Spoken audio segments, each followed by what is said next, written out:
खुशी ने city hospital में नर्स की नौकरी शुरू की थी और आज उसकी पहली रात थी, पहली नाइट शिफ्ट। अस्पताल पहुंचते ही उसकी मुलाकात रोहन से हुई, एक इंटर्न डॉक्टर। उसने खुशी को काम समझाया और उसे वार्ड नंबर 12 दे दिया। फिर जाते जाते एक अजीब सी बात कही, मुर्दा घर की तरफ मत जाना। खुशी एक पल के लिए रुक गई, पर उसने कुछ नहीं पूछा। रोहन ने बताया, उससे पहले इस वार्ड की जिम्मेदारी मीरा नाम की एक नर्स के पास थी, जो 3 महीने पहले अचानक से नौकरी छोड़कर चली गई। वार्ड नंबर 12 में जाते ही खुशी को कुछ अजीब सा लगा। भजन काका, एक मरीज, अपने बेड पर बैठे थे, खाली हवा में देख रहे थे, जैसे वहां कोई हो, जैसे वो किसी से बातें कर रहे हो। खुशी ने नजर हटा ली, पर उसके मन में डर बैठ गया था। रात धीरे धीरे और गहरी होती गई। तभी अचानक से खुशी के डेस्क पर लगा इंटरकॉम बज उठा। खुशी चौंक गई, क्योंकि रोहन ने कहा था कि ये इंटरकॉम 3 महीने से बंद है। हालांकि उसने कॉल उठाई और दूसरी तरफ से एक औरत की घबराई हुई आवाज आई, वार्ड 12 इमरजेंसी। खुशी भागकर वहां पहुंची। भजन काका अपने बेड पर ही थे, पर उनकी सांस फूल रही थी। उन्होंने तुरंत रोहन को बुलाया। रोहन के साथ डॉक्टर वर्मा भी आए, नाइट शिफ्ट के इंचार्ज। लेकिन तब तक बहुत देर हो चुकी थी। भजन काका मर चुके थे। डॉक्टर वर्मा ने बिना ज्यादा सोचे बिल्कुल ठंडे अंदाज में कहा, नेचुरल डेथ लिख दो, जैसे कुछ हुआ ही ना हो, जैसे ये सब बस एक रोज की बात हो। खुशी एकदम से सन्न रह गई, जैसे उसकी समझ ही काम करना बंद कर गई हो। 15 मिनट निकल चुके थे। रोहन अपने डेस्क पर रिपोर्ट लिखने लगा। उसी वक्त उसके ठीक पीछे धीरे धीरे कोई आकर खड़ा हो गया। सफेद चेहरा, लाल आंखें। वो एक औरत थी। वो झुककर धीरे से बोली, क्या लिख रहे हो रोहन? और अगले ही पल वो औरत उसे पकड़कर घसीटते हुए मुर्दा घर की तरफ ले गई और उनके अंदर जाते ही मुर्दा घर का दरवाजा बंद हो गया। खुशी ने देखा कि रोहन अपने डेस्क पर नहीं था और सारी फाइल्स जमीन पर बिखरी पड़ी थी। उसने घबराते हुए रोहन को कॉल किया। फोन की घंटी बजी। मुर्दा घर के अंदर से फोन के घंटी की आवाज आ रही थी। अब आगे खुशी रोहन की डेस्क तक पहुंची। उसे समझ नहीं आ रहा था कि रोहन अचानक से कहां चला गया। घबराहट में उसने तुरंत रोहन को फोन किया। Hello Rohan, hello Rohan. रोहन का फोन बज रहा था। उसके फोन की घंटी की आवाज कॉरिडोर के उस अंधेरे हिस्से से आ रही थी जहां मुर्दा घर था। ये महसूस होते ही खुशी का खून जम गया। सांसें धीमी पड़ने लगी और डर के मारे उसने तुरंत डॉक्टर वर्मा को फोन लगाया। सर, रोहन यहाँ नहीं है। मैंने उसे फोन किया सर, उसके फोन की आवाज मॉक के अंदर से आ रही है। आप जल्दी आइए। क्या मतलब वहां पे नहीं है? अरे वहीं कहीं होगा ना, छोटा बच्चा थोड़ी है वो। अब रात के इस वक्त भी चैन से बैठने नहीं देते हो तुम लोग। चलो रुको, मैं आ रहा हूं। कुछ ही देर में डॉक्टर वर्मा वहां पहुंच गया। खुशी की हालत देखकर भी उसके चेहरे पर जरा सी भी चिंता नहीं थी। ओहो, तुम लोगों को भी ना छोटी छोटी सी बातों में घबराने की आदत होती है। एकदम छोटे बच्चे हो। हॉस्पिटल्स में ये सब कुछ होता रहता है। बड़े बड़े केस कैसे हैंडल करोगे? थोड़ा दिमाग शांत रखा करो। हर चीज में हंगामा करने की जरूरत नहीं होती है। हाँ चलो, अब बताओ क्या हो गया है? हाँ बोलो भी, क्या हो गया है? सर, रोहन नहीं मिल रहा। वो अभी वही था, पर अचानक से पता नहीं कहाँ चला गया। डॉक्टर वर्मा की नजर जमीन पर बिखरी हुई फाइल पर पड़ी। रोहन को फोन लगाओ। खुशी ने तुरंत रोहन को फोन मिलाया और इस बार भी रोहन के फोन की आवाज मुर्दा घर के अंदर से आ रही थी और ये सुनते ही डॉक्टर वर्मा एक पल के लिए ठहर गया। उसके चेहरे पर हल्की सी घबराहट दिखी, लेकिन उसने तुरंत खुद को संभालते हुए कहा, ओहो, ये कमबख्त रोहन भी ना। अरे क्या जरूरत थी उसे मुर्दा घर के अंदर जाने की। चलो आओ नर्स, मेरे साथ चलो, देखते हैं क्या कर रहे हैं ये नए नवेले डॉक्टर साहब वहां पे। आ जाओ। खुशी और डॉक्टर वर्मा मुर्दा घर के सामने थे। खुशी ने धीरे से मुर्दा घर का दरवाजा खोला। दरवाजे के खोलते ही एक तेज ठंडी हवा का झोंका खुशी के चेहरे से टकराया। अंदर एक अजीब सी मनहूसियत फैली हुई थी। पूरे कमरे में फीकी फीकी सी नीली रोशनी टिमटिमा रही थी। दीवारें सीलन से सड़ चुकी थी। छत से पानी टपक रहा था, टप टप। मुर्दा घर के बीचों बीच एक स्ट्रेचर पड़ा था। खुशी ने वापस से रोहन को फोन लगाया। रोहन का फोन वहीं स्ट्रेचर के नीचे जमीन पे पड़ा था। यह देखकर डॉक्टर वर्मा गुस्से से बोल पड़ा, ओहो, ये देखो, ये क्या मजाक है रोहन। इन बेकार की बातों के लिए हमारे पास टाइम नहीं है। जाओ, अरे जाओ, जाकर भजन लाल की डेथ रिपोर्ट पूरी करो, जाओ। खुशी के चेहरे पर डर साफ दिख रहा था। तभी उसकी नजर दरवाजे के ऊपर गई। दरवाजे के ऊपर एक औरत बैठी थी। बाल बिखरे हुए, चेहरा पीला, सूखा चेहरा, नीले पड़ चुके होंठ और उस औरत की बेजान आंखें डॉक्टर वर्मा को घूर रही थी।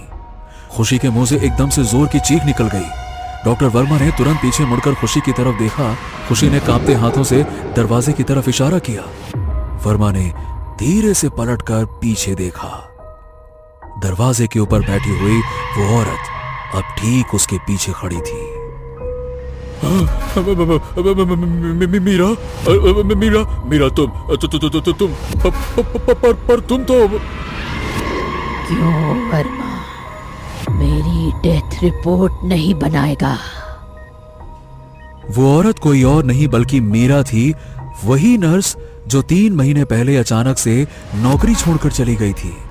अचानक मीरा जोर से चीखी और डॉक्टर वर्मा झटके से पीछे जाकर गिर पड़ा। आज मैं तुम्हें दिखाऊंगी वर्मा, एक लापरवाह डॉक्टर की डेथ रिपोर्ट कैसे लिखी जाती है। क्या लिखूं तेरी मौत का कारण? नेचुरल डेथ या फिर नींद में अल्कोहल ओवरडोज? इतना कहते ही मीरा ने अपना हाथ हवा में उठाया और अगले ही पल डॉक्टर वर्मा हवा में झूल रहा था। आज मैं तुझे दिखाऊंगी वर्मा, अपने मरीजों को मरता छोड़कर शराब के नशे में हॉस्पिटल में सोने का अंजाम क्या होता है। डॉक्टर वर्मा का शरीर अकड़ गया, गर्दन तन गई और वो एक एक सांस के लिए जूझ रहा था। आज मैं तुझे दिखाऊंगी वर्मा, एक ऑन ड्यूटी जिम्मेदार नर्स को मारने की सजा क्या होती है। खुशी अब तक खामोशी से सब कुछ देख रही थी, लेकिन अब जब डॉक्टर वर्मा की हालत बिगड़ने लगी तो वो खुद को रोक नहीं पाई। बस मीरा, रुक जाओ। ये सब क्यों कर रही हो तुम? रुक जाओ? अब नहीं, 3 महीने से चुपचाप इसकी लापरवाही देख रही हूं मैं। सोचा था शायद ये सुधर जाएगा, पर नहीं। आज इसने फिर वही किया, बिल्कुल वही जो ठीक 3 महीने पहले किया था। तुम जानना चाहती हो ना कि ये सब क्यों कर रही हूं मैं? तो सुनो। रात थी 13 सितंबर की। मैं नाइट शिफ्ट पर थी। हॉस्पिटल अपनी आधी नींद में डूबा हुआ था। लंबे कॉरिडोर, धीमी लाइट्स और वो अजीब सी खामोशी जो सिर्फ रात की होती है। मैं अपना राउंड खत्म करके नर्स स्टेशन पर बैठी ही थी कि वार्ड नंबर 12 से बेल की आवाज आई। वो बेल जो सिर्फ तब बजती है जब किसी को सच में मदद चाहिए होती है। मैं एक पल भी नहीं रुकी। मैं दौड़ पड़ी वार्ड नंबर 12 की तरफ। मैं वार्ड तक पहुंची ही थी। बेल शीला ताई ने बजाई थी। वो हार्ट पेशेंट थी। कुछ दिन पहले ही उनकी ओपन हार्ट सर्जरी हुई थी। उनकी हालत ठीक नहीं लग रही थी। पल्स गिर रही थी और हार्ट बीट तेज। मैंने तुरंत डॉक्टर वर्मा को कॉल किया। कुछ ही देर में डॉक्टर वर्मा और रोहन आ गए। डॉक्टर वर्मा नशे में था। उसने बिना ढंग से पेशेंट को देखे रोहन से कहा, इमरजेंसी इंजेक्शन ले आओ जल्दी। रोहन इंजेक्शन ले आया। मैं साइड में खड़ी सब देख रही थी। शीला ताई की सांसें अब टूट टूट कर आ रही थी। मैंने डॉक्टर वर्मा से कहा, सर वाइटल्स ड्रॉप हो रहे हैं, शायद डोज। उसने मेरी बात काट दी और भारी लड़खड़ाती आवाज में कहा, अरे मैं देख रहा हूं ना, मैं डॉक्टर हूं या तुम? उसने बिना पूरी तरह से चेक किए इंजेक्शन उठा लिया। तभी रोहन ने धीरे से डॉक्टर वर्मा से पूछा, सर ये वाली? डॉक्टर वर्मा ने सिर्फ हाथ हिला दिया।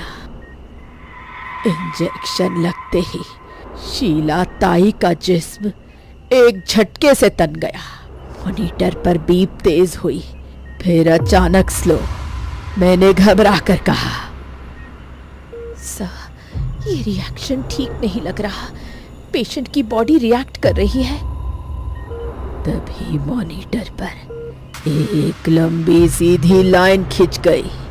एक पल के लिए पूरा वार्ड रुक सा गया। मैं शीला ताई का हाथ पकड़कर उनका नाम लेती रही, पर उनके हाथ पांव ठंडे हो चुके थे। डॉक्टर वर्मा स्क्रीन को देखता रहा और फिर धीरे से बोला, time of death 3:12, reason cardiac arrest.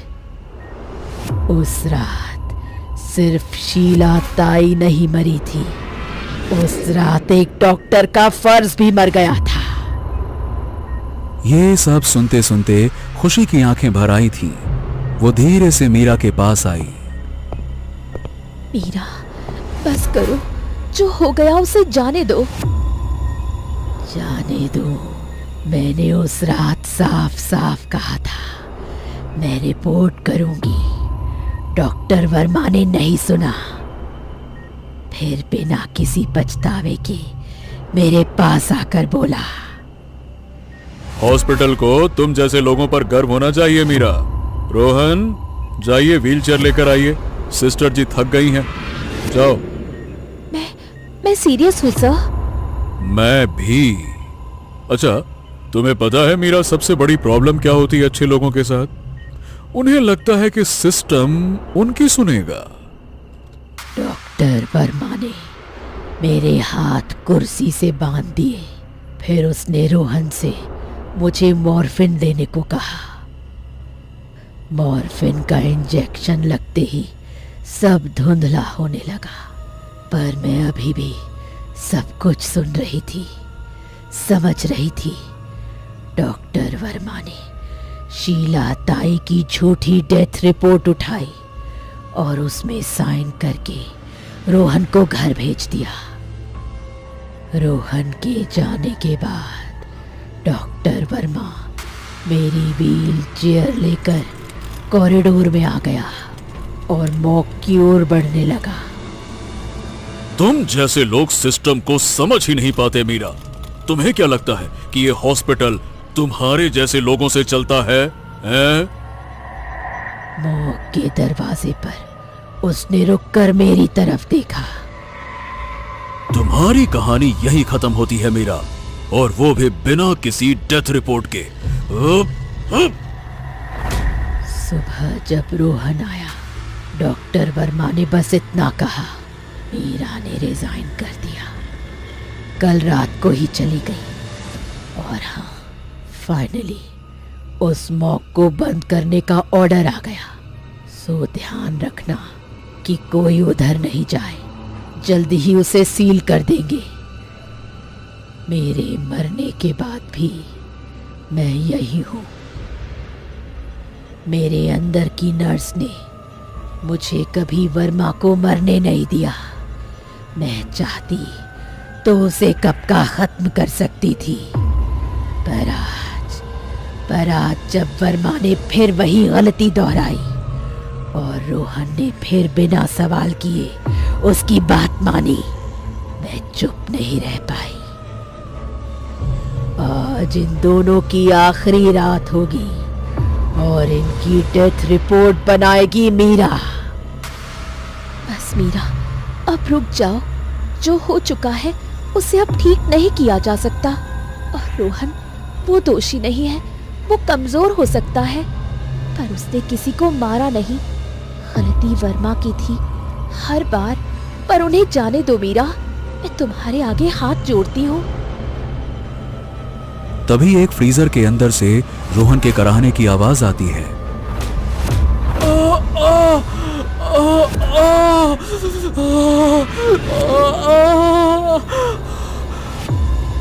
कमजोरी भी एक जुर्म होती है। खुशी, उस रात भी रोहन चुपचाप देख रहा था और आज भी। पर अगर आज तुमने रोहन को मार दिया मीरा, तो तुम में और डॉक्टर वर्मा में कोई फर्क नहीं रहेगा। तुम एक नर्स थी मीरा, और एक नर्स का काम लोगों को उनकी नई जिंदगी के लिए तैयार करना होता है। नई जिंदगी?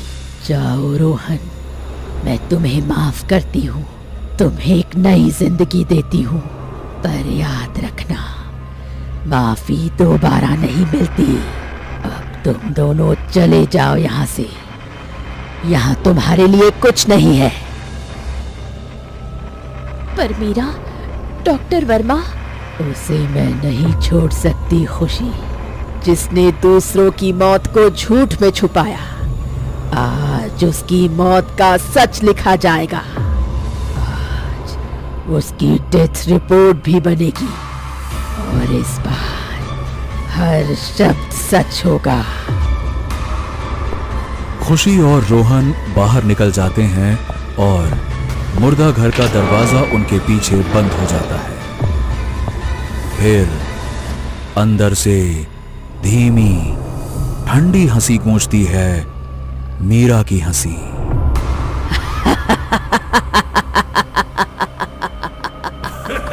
दोस्तों, कैसी लगी आपको ये खौफनाक और रोमांचक कहानी? नीचे कमेंट करके जरूर बताइए। और अगर आपको ये कहानी पसंद आई तो लाइक, शेयर, और हर शुक्रवार हम लाएंगे एक नई हॉरर स्टोरी। तो तुरंत बेल आइकन को दबा दें ताकि ऐसी ही हैरत अंगेज कहानी आपसे कभी छूट ना जाए, क्योंकि डरोगे तभी तो आगे बढ़ो।